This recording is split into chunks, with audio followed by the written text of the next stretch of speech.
चौधरी ने दी वजाहत। दोस्तों, हमें भारत के राष्ट्रीय गीत वंदे मातरम को क्यों नहीं पढ़ना चाहिए? हालांकि भारत का राष्ट्रीय गीत है वंदे मातरम, लेकिन हम फिर भी भारत में रहते हुए हम मुसलमान भारत के राष्ट्रीय गीत को पढ़ने से साफ इनकार करते हैं, क्योंकि भारत के राष्ट्रीय गीत वंदे मातरम में लिखा है कि हम भारत माता की पूजा करते हैं, हम देवी देवताओं में विश्वास रखते हैं, हम मूर्ति पूजा करते हैं। देखिए, हमें भारत के राष्ट्रीय गीत वंदे मातरम पता है आपको पाकिस्तान और सऊदी अरब के बीच रक्षा समझौता हुआ है, पर ये नहीं पता होगा हुआ क्यों है। मैं बताता हूँ दोस्तों, 9 सितंबर को इजराइल ने कतर में हमला किया, जिसकी वजह से सऊदी अरब को खतरा महसूस होने लगा, क्योंकि 1600 किलोमीटर दूर का डिस्टेंस पड़ता है इजराइल से सऊदी अरब और 2000 किलोमीटर दूर का डिस्टेंस कतर का पड़ता है इजराइल से। इसीलिए जल्दी से खतरा महसूस सलमान किंग को होने लगा। यही तो वजह है सलमान ने पाकिस्तान के साथ रक्षा समझौता किया, क्योंकि सभी मुस्लिम मुल्कों में से सबसे ज्यादा पावरफुल न्यूक्लियर परमाणु बम से पाकिस्तान है। इसलिए पाकिस्तान और सऊदी अरब ने रक्षा समझौता किया। अब उनका कहना है कि अब की बार अगर किसी ने भी सऊदी अरब के ऊपर हमला किया, पाकिस्तान के ऊपर हमला किया, तो हम उसका एक साथ मिलकर जवाब देंगे। और फिर साथ में पाकिस्तान के डिफेंस मिनिस्टर ने यह कहा कि जरूरत पड़ने पर हम न्यूक्लियर परमाणु बम भी देंगे,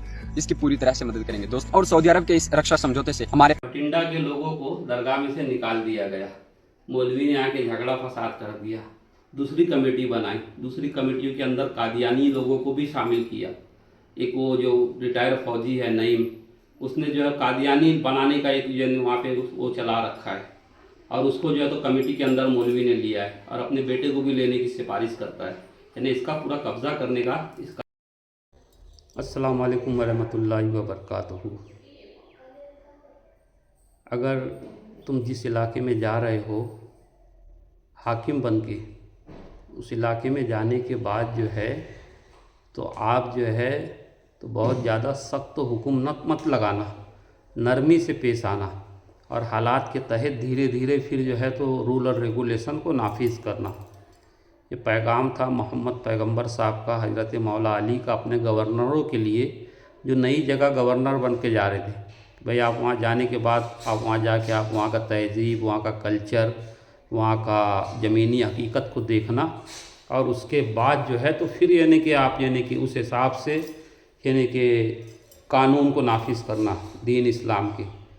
एक चीज़ ऐसी है मित्रों, मैं अभी मुखातिब हूँ बठिंडा की आवाम से, क्योंकि मैंने बठिंडा के शासन प्रशासन से, वक्फ बोर्ड से, सबसे अपील करके थक गया। हम सूफ़ी समुदाय के लोग, हम सूफ़ी संतों ने सब जगह अपील की, सब जगह एप्लीकेशन की, अर्जियाँ दी, चिट्ठियाँ दी, थक गए। अब मैं आज बठिंडा की आवाम से जो है तो मैं जो हूँ तो मुखातिब हूँ, यानी उनसे मैं आपको चंद बातें मैं बठिंडा की आवाम से करना चाहता हूँ कि आपके यहाँ पे एक दरगाह है जो कि आपके जो है तो परम पूज्य हैं, यानी कि आप लोगों के यानी कि हमारे यहाँ कहते हैं कि कुल देवता हाजी बाबा रज़ा रतन हिंदी। मैं शायद समझता हूँ कि बठिंडा में शायद इससे भी कोई पुराना कोई यानी कि मजहबी जगह हो जो मुकाम बाबा हाजी रज़ा रतन हिंदी का है। और फिर चाहे वो किसी भी समुदाय का हो, फिर वो चाहे यानी कि आपस में अगर वो भेदभाव भी रखता हो, मगर बहरहाल यानी हाजी बाबा रज़ा रतन हिंदी को पूरा बठिंडा का वासी जो है तो रिस्पेक्ट करता है। ये एक बहुत बड़ी यानी तकलीफ़ हुई आप लोगों को, यानी जब पार्टीशन हुआ, पार्टीशन होने के बाद यानी सबसे ज़्यादा जो नुकसान हुआ आप लोगों को वो दोनों तरफ से हुआ। वो पॉलिटिकली बातें थी, मगर आज यानी हालात बदल गए, नस्ल दर नस्ल यानी कि चीज़ें चेंज हुई। अब ये हुआ कि पंजाब के अंदर अभी बहुत सारी यानी कि ऐसी मस्जिदें जो बहुत दिन से 1947 से वीरान पड़ी थी, अब उन मस्जिदों को जो है तो खुद हमारे सिख हजरात ने जो है तो मुसलमानों को गिफ्ट करना, वापस करना शुरू किया। इसी तरीके से हाजी बाबा रज़ा रतन की दरगाह थी जिसको जो है तो पार्टीशन के बाद हमारे सिख भाइयों ने जो है तो इसको संभाला। फिर बाद में वक्फ बोर्ड चोर दरवाजे से आया और इस पर कब्ज़ा कर लिया। अब वक्फ बोर्ड ने जब कब्ज़ा किया तो कब्ज़ा करने के बाद जो है तो यहाँ पे है हरियाणा से, यानी कि आपका बठिंडा का नहीं, पंजाब का नहीं, आउटसाइडर आदमी को ला के यहाँ पे रख दिया, जिसका नाम नाजिम है, मौलवी है, कहता है अपने आप को। ये देवबंद से पड़ा हुआ है। ये देवबंद के जो लोग हैं ये हाजी बाबा रज़ा को मोहम्मद पैगंबर का साथीदार नहीं मानते, बल्कि इनको झूठा फ्रॉडिया यानी कहते हैं। नहीं आशी में नहीं बोलना चाहिए, वो जिन्हें देवबंद के लोग कहते हैं कि वे एक फ्रॉडी आदमी था, और जो है तो ये एक जो है तो क्या कहते हैं आज की ज़ुबान में अगर आपको समझने के लिए कहा जाए तो पाखंडी था। इस तरीके की बाबा रज़न के बारे में ये देवबंदी लोग कहते हैं। यह ऐसा आदमी नाजिम वहाँ पे जो है वक्फ बोर्ड ने रखा हुआ है। अब उसके बाद जितने भी वक्फ बोर्ड के लोग हैं वहाँ पर जो हैं शायद ही जो बड़े ओहदे पर हैं बठिंडा का कोई लोकल आदमी है, बाकी सारे के सारे नॉन लोकल हैं। अब उसके अंदर जो है इस बंदे ने जो है तो ये जो है हाजी बाबा रज़ा का तो सबको मालूम है कि इन्हों हिंदू थे, सनातनी थे, और उसके बाद जो है तो ये यानी कि पैगंबर साहब के पास गए, पैगंबर के पास इन्हें फिर वो उनके हाथ पे मुसलमान हुए, पैगंबर को अपना गुरु पीर पैगंबर माना।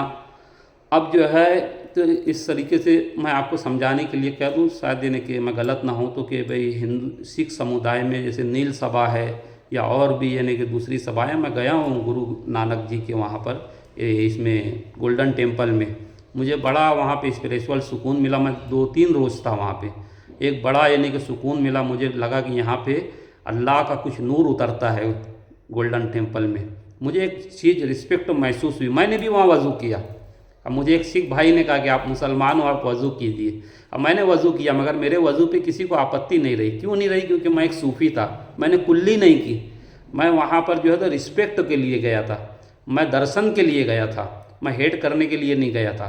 तो जो अगर किसी के साथ अगर कोई गलत भी करता है तो वो जब गलत होता है तो ही गलत होता है। देखिए हम सूफ़ी लोग हैं, हमारे जो हैं तो पाकिस्तान में भी बहुत सारे सूफिया किराम हैं, हमारे रिश्तेदार हैं, उनसे यानी फ़ोन पे कांटेक्ट होते हैं, मगर आज तक हमसे इंडियन गवर्नमेंट ने कभी पूछा नहीं कि ये फ़ोन क्यों आते हैं। क्यों नहीं पूछा? इंडिया, क्योंकि हम लोग जो हैं तो हम देशभक्त लोग हैं, देशद्रोही नहीं हैं। हम जो हैं तो इस देश के वफादार हैं, हम वंदे मातरम पढ़ने वाले हैं, हम भारत माता की जय बोलने वाले हैं, इस मिट्टी को अपनी माँ समझते हैं। अगर कोई आतंकवादी गतिविधि में पकड़ा जाता है ना, चाहे वो फिर वो मुसलमान हो या कोई भी हो, तो बहरहाल यानी वो शामिल होता है उसके अंदर, जब भी यानी गवर्नी के एक्शन लिया जाता है। इन्हें ये जो कहते हैं कि बेगुनाह फंसाए गए, झूठ है। क्योंकि मैं मेरा एक्सपीरियंस से बता रहा हूँ। क्यों?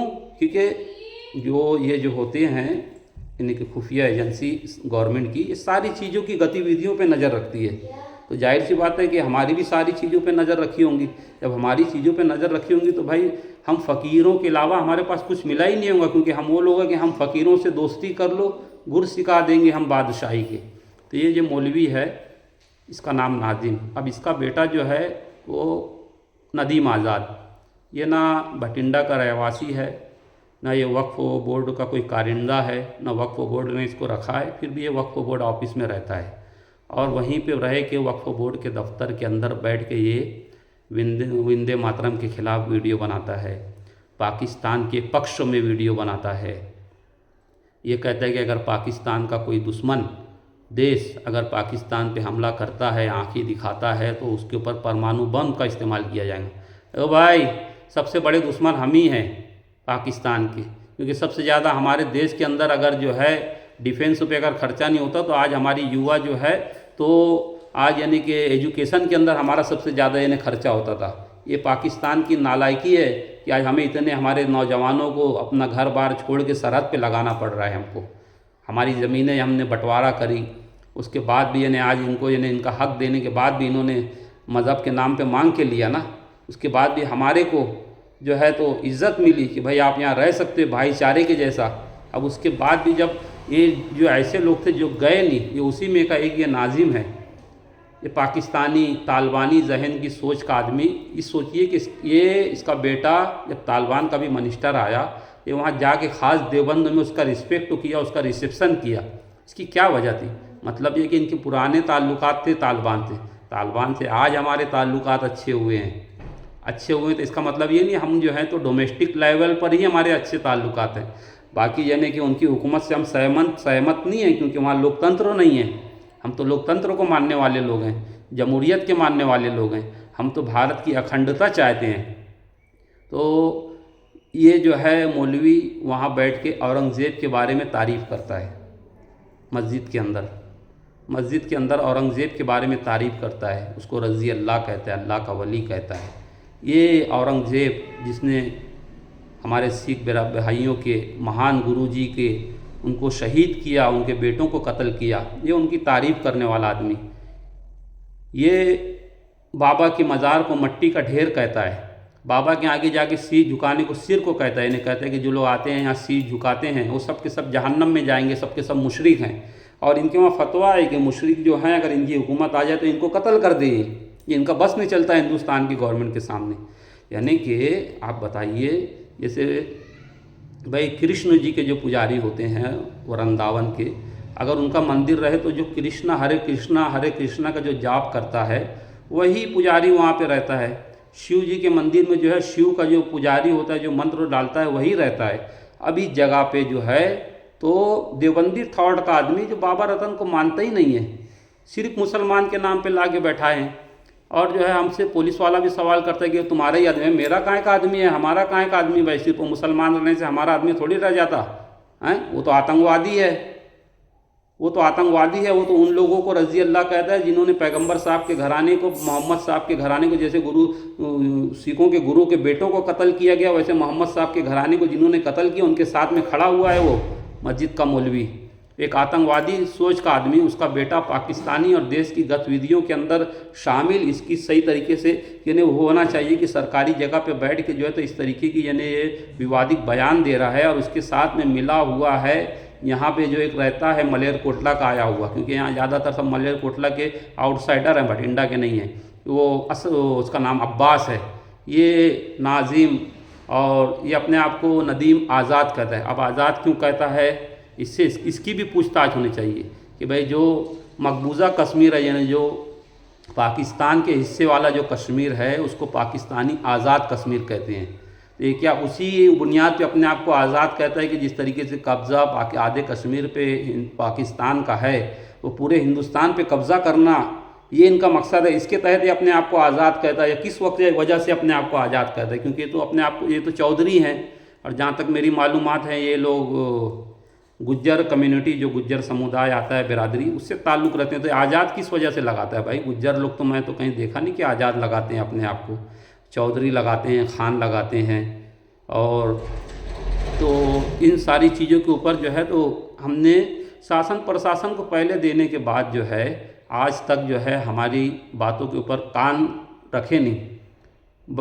वहाँ का लोकल वाला थाने का, सिविल का, अस्पताल का, थाने का इंचार्ज जो हमसे कहता है कि भाई वो बनाएगा कुछ भी वीडियो बनाए, वो सोशल मीडिया का ज़माना है, कुछ भी बना सकते, तो क्या देश के खिलाफ बात करे, और कर रहा है और बोल ही नहीं रहे हो। यानी जब कुछ बड़ा यानी कि धमाका हो जाए, कुछ 150 लोग मर जाएं भटिंडा में, कुछ बड़ा बवाल हो जाए, हिंदू मुस्लिम फसाद हो जाए, राइट्स हो जाए, उसके बाद यानी फिर यानी कि इनकी आँख खुलेंगी, फिर हमको बोलना ये मुसलमान साले गद्दार रहते हैं, कटुए मुल्ले, फिर हमको नाम रखना। अब पहले के पहले बता रहे हैं तो कान पे जूं भी नहीं रेंग रही है। यानी आदमी बताना भी इसी बात पर, यानी जब हमने गोवा में भी आवाज़ उठाई तो हमारे पे अटैक किया आतंकवादियों ने, इन कटमुल्लों ने, इन देश विरोधियों ने, यजीदियों ने कत्ल किया, औरंगजेब के मानने वालों ने हमारे ऊपर यानी अटैक किया।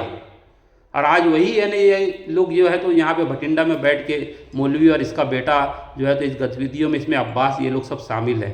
तो और ये लोग बाबा के वहाँ जो आउटसाइडर पिलग्रिम्स आते हैं, दूर दूर से आते हैं, कलकत्ता से, बॉम्बे से, मालूम नहीं कहाँ कहाँ से लोग आते हैं, इनको अंदर रुकने नहीं देते।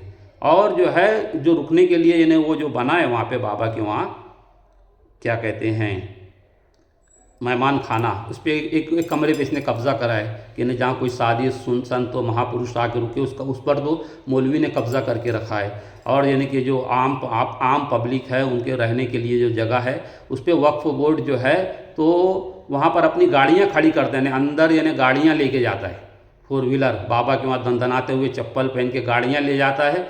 और उन गाड़ियों को भी जो है तो फैन लगाते हैं, फैन लगा के उसको ठंडा करते हैं। क्यों करते हैं देखिए आप इस वीडियो में, मैं आपको बताता हूँ। यानी जो चीज़ें हैं सूफीज़म के ठाउट के गलत यानी यहाँ पर की जाती है। अब देखिए यहाँ भी ये फ़ैन चालू है, और किस वजह से चालू है, क्या बिजली फ्री आती है या क्या? एक गरीब आदमी को बिजली नहीं मिलती है और यहाँ पर मेहमानों को रुकने नहीं दिया जाता। ये बना किस लिए और ये फ़ैन किस लिए चालू है, ये हमें कुछ मालूमात नहीं इसकी।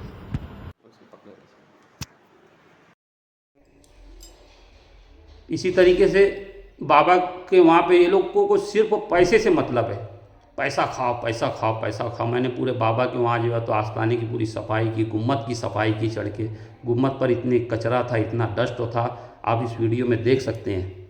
ये हाजी बाबा रज़ा रतन रज़ी अल्लाह ताला अन्हु के आस्थाने से मुंसलिक मुल्हिका मस्जिद है, और इसकी सीढ़ियों से हम जब ऊपर जा रहे हैं जब हम सीढ़ियों से ऊपर जाएंगे तो मगरी तरफ आपको सूरज दिख रहा होगा। अब इसके उल्टे हाथ पर ही सरकार का गुम्बद मुबारक है, हाजी रतन हिंदी रज़ी अल्लाह ताला। अब ये गुम्बद की आप हालत देख सकते हैं आप खुद, यानी किस बात की गमबाजी कर रहा है। यहाँ पे जो है ये वक्फ बोर्ड का दफ्तर है, यहाँ पर पंजाब वक्फ बोर्ड का। उसके बाद जो है तो देखिए ये हालत है गुम्बद की। हालांकि मुझे नहीं करना चाहिए ये, मगर ये आपके बताने के लिए देखिए कि ये पूरा निकल रहा है। ये इन्होंने इसकी हालत करके रखी। अब इस पर जो है अभी एक हरा झंडा लगा के रखा है, हालांकि इस पर पंजा लगाना चाहिए। ये सारी चीज़ें पाक साफ रहना चाहिए।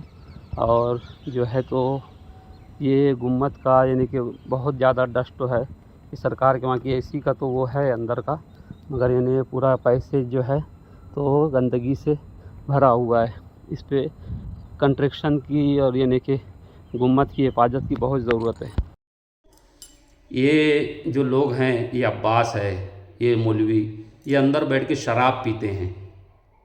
इसकी भी मैंने जो है तो कंप्लेन की इनको, यानी कि बाकायदा लिखित में दिया कलेक्टर को, डीएसपी को, कि भैया ये शराब पी रहे हैं, बाबा के दरगाह को तकद्दुस को पामाल कर रहे हैं। शराब की बोतलें मिली दरगाह के अंदर, कंडोम मिले, मैं बोलना नहीं चाहता था, कंडोम मिले। अब मैंने बताया कि भाई ये जो है जो नीचे मस्जिद रज़िया सुल्ताना, वहाँ पर कंडोम पड़े थे शराब की। मैं पूरी दरगाह के, आप जने जब मैं गया था इस साल उरूस के टाइम में, तो पूरी दरगाह को बाबा के ऊपर के गुम्बद से लेके नीचे तक का पूरा सब मैंने सफाई की, बाबा के आस्थाने को सफाई की। उसकी सारी वीडियोज़ मेरे पास मौजूद है। उसी में सफाई करते हुए मैंने देखा बाबा की, जब रज़िया सुल्ताना मस्जिद को साफ़ कर रहा था मैं, इन लोगों ने मस्जिद के अंदर जो है जो मुर्दा दफन करने का डोला है वो ले जा के रखा था। अब वो जब मैं डोला हटाया तो उसके पीछे कंडोम और शराब की बोतलें थी। तो मैंने जो है तो इनको जब बताया कि भाई ये क्या है, तो कहा कि भाई सूफ़ी साहब इसको, अब इसको मैं ले जाके बताया जैसे इनको वहाँ पे, इन्होंने कहा कि भाई ये किसको बोलना मत, ये बहुत बदनामी की बात होगी, इसको खामोश रखो। तो मैंने बोला कि चलो जाने दो। मतलब यार ये ऐसा हो रहा है अंदर, मैं ये बातों को छुपा के रखा, मैं इन्हें इनके ऊपर पर्दा डाला, ये कौन कर रहा है अंदर। यानी कि मतलब ये है कि रात में अय्याशी करते हैं ये लोग, अय्याशियाँ हो रही हैं दरगाह के अंदर, शराब पिया जा रहा है। आउटसाइडर जो आते हैं उनको वहाँ रुकने नहीं देते, वहाँ पे गाड़ियाँ खड़ी कर रहे हैं, और वो बेचारे आउटसाइडर माँ बहनें जो हैं वो रोड पे सोती हैं बाज़ार में। अब खुदा ना खास्ता कल के दिन जो है अगर किसी माँ बहन जो आज वो बाहर सोती है, जब वो बाबा की सरदालू भटिंडा में आती है, तो तुम्हारी भी मेहमान है ना, भटिंडा वासियों सबकी मेहमान है ना वो, हैं।